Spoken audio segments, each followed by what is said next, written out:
সন্দ্বীপে প্রবেশের পর কিছু দূর আগাতে এই ভূতের বাড়িটি চোখে পড়ল।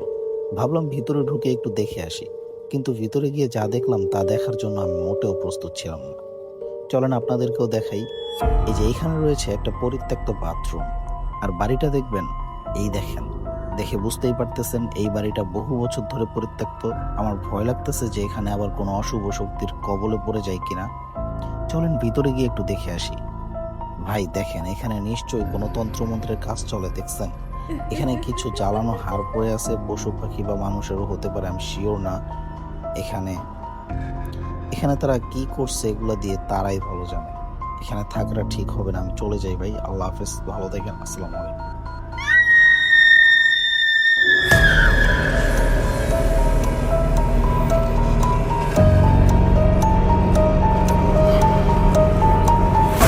হে হে হে হে হে হে হে হে হে